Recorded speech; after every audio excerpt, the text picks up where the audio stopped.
Fala investidor, fala investidora, como que vocês estão? Espero que estejam todos muito bem. E nesse vídeo eu quero tratar aqui um pouco de uma reportagem que eu estava lendo sobre as perspectivas do Barsi para este ano de 2023. Se você quer saber como o grande investidor Luiz Barsi está enxergando o mercado para 2023, quais as perspectivas a respeito da tributação dos dividendos, fique comigo para logo fazer ver. Então, vamos para o vídeo.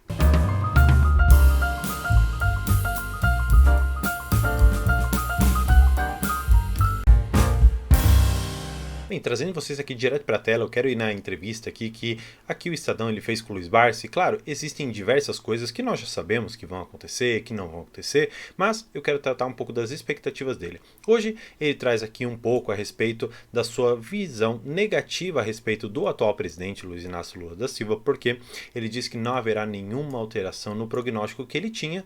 Claro, ele coloca que sobre a distribuição dos proventos que ele vai receber. Então, ele quer dizer o seguinte, que independentemente de o governo não estar alinhado ali com as ideias que ele pelo menos enxerga que devem ser seguidas para o mercado, ainda assim o mercado vai trazer para ele os altos dividendos que ele sempre recebe e claro, nós sabemos, e isso já foi divulgado em inúmeros canais aqui de informação, que o Luiz Barsi recebeu mais de R$1 milhão por dia em dividendos no ano de 2022. Claro, sabendo disso, muitos de nós queremos ter a noção de como que o Luiz Barsi investe. E olha só o que ele fala especialmente sobre a tributação de dividendos. Ele coloca o quê? Que o Barsi ele acredita que o investidor precisará contribuir um pouco mais com o governo, mas ele coloca que a esperança é que a tributação não seja tão corrosiva, ou seja, ele não acha que a tributação dos dividendos vai ficar na casa dos 30% ou 40%, ele acha que a tributação vai ficar mais ou menos ali em 15%. Claro, ele já disse diversas vezes que lá atrás, quando ele iniciou essa trajetória dele de dividendos, os dividendos eles eram tributados ali também na casa de 15%. Então, tudo que ele trabalhou até hoje a respeito ali da sua trajetória não vai mudar se essa estratégia de dividendos for alterada pela tributação. Claro, nós, num curto prazo, vamos enxergar provavelmente uma desvalorização em algumas ações pagadoras de dividendos, afinal de contas o mercado acaba precificando essas notícias negativas e essa desvalorização que vai chegar no bolso do acionista e é de uma certa forma, mas claro, olhando para boas empresas que vão pagar rendimentos e dividendos para nós, eu particularmente não ficaria assustado com isso, porque a tributação ela não vai deixar de existir, seja ali dentro da empresa ou quando ela for paga em forma de dividendos, porque na verdade a proposta é de que o seguinte, haja dentro da empresa uma redução na carga tributária e haja um aumento ali, na verdade, uma criação do imposto sobre os dividendos. Então, na verdade, a gente estaria quase equalizando uma coisa com a outra. Então, é só para você enxergar. A empresa que ela lucrava, por exemplo, 10 milhões, ela vai passar a lucrar, por exemplo, com uma tributação um pouco mais reduzida, seus talvez 11, 12 milhões de reais. E aí o que acontece? Quando ela for distribuir isso daqui, ela pode optar por não distribuir os dividendos e fazer bonificações, ou mesmo reinvestir na própria empresa, ou se ela for pagar o próprio dividendo, com essa tributação de 15%, pode ser que aquilo que ela tenha ganhado em forma de não pagamento de tributos, claro, isso tudo legitimamente falando, pode vir para o bolso do acionista e pode ser até muito melhor para a empresa. Ele coloca aqui algumas outras questões que eu queria passar com vocês com mais cautela, que ele coloca assim, que o mega investidor também cita que a tributação pode desencadear em uma bitributação, ou seja, ele fala que quando dois entes tributantes cobram dois tributos sobre o mesmo montante. O que ele está querendo dizer?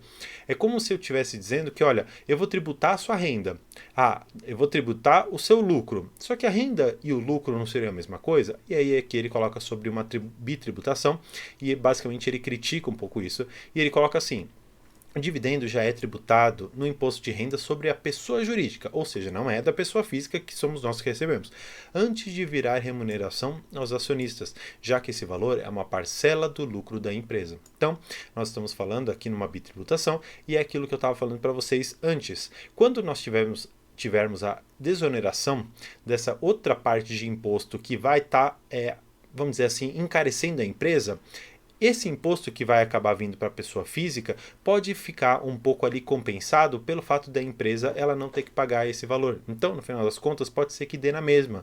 Mas, particularmente, aqui nós temos que enxergar a estratégia de governo para saber se eles vão tributar isso ou não e qual o valor. Indo aqui um pouco mais no que o Luiz Barsi ele comenta, que ele espera que exista uma compensação aqui do imposto de renda. Claro, tudo isso aqui ainda fica com uma proposta que ainda está muito embrionária. Tanto é que ele coloca aqui que a proposta mais recente de uma reforma tributária foi fatiada em diversos projetos que estão sendo discutidos separadamente. E aqui, a parte da reforma tributária, onde nós temos a tributação de dividendos, ela não parece que está andando de uma forma tão interessante. Mas é importante a gente notar que para os investidores de fundos imobiliários, nós já conseguimos tirar do texto de proposta de alteração de lei ali a tributação nos rendimentos dos fundos imobiliários. Ele coloca aqui algumas questões a respeito da sua carteira, e isso é muito interessante. Olha só que carteira enxuta, mas que paga para o mega investidor diversos dividendos e dividendos milionários. Nós temos aqui Banco do Brasil, que é a maior posição dele, pelo menos dentro da perspectiva aqui de maior investidor pessoa física do Banco do Brasil. Nós temos IRB, que é uma recente aposta ali dele, Klabin e Suzano, que são empresas também ali milenares na carteira do Barsi, e finalmente a Unipar, que é a empresa que trouxe os bilhões de reais que hoje ele tem, porque afinal de contas Barsi ele comprou ações da Unipar a centavos de reais e hoje elas estão cotadas ali a mais ou menos os seus R$ 90, então imagina só o tamanho do ganho. Temos aqui Taurus Armas, Transmissora Paulista, Taesa, Paranapanema, que é uma aposta também do Barsi. Claro, já é uma aposta bastante antiga, que ele basicamente diz que nós temos ali uma planta que é praticamente irreplicável, é uma planta muito boa ali de aços, mas que hoje nós sabemos que ela está em recuperação judicial e ela está ali em maus lençóis, mas nós sabemos que é uma empresa que ainda assim está na carteira do Barsi. Por fim, nós temos aqui a CEMIG, que é uma empresa também de transmissão, e é interessante a gente notar o seguinte, olha só como a carteira do Barsi, ela segue uma linha boa. Nós temos aqui duas empresas de transmissão, uma outra empresa aqui também do setor elétrico, nós temos duas de papel e celulose, nós temos aqui, claro, IRB a gente não considera efetivamente como bancária, mas ela está no ramo de financeiras, e nós temos aqui Unipar, que é basicamente de soda e cloro, que aqui eles usam muito para saneamento, então é interessante, e nós temos aqui duas industriais. Claro, olhando para a carteira, claro, das maiores posições, nós sabemos que ele tem um banco mercantil, nós sabemos que ele tem algumas outras ações, mas especialmente nessas é interessante você notar como que uma carteira de longo prazo e de sucesso ela faz efetivamente a vida de um investidor. Porque olha, ele comprava Banco do Brasil, comprava Klabin, comprava Unipar a muitos centavos ali de reais quando ele começou a investir, e hoje são posições gigantescas dentro da sua carteira. Então é importante você, como investidor iniciante ou como investidor intermediário, enxergar que esse tipo de comportamento é o que vai te enriquecer na bolsa de valores e não talvez uma porrada única que você dê, porque pode ser sorte e talvez você começando, você não vai ter muito dinheiro ou talvez não coloque muito dinheiro de uma única vez em uma empresa e você pode não ter uma mudança de vida substancial.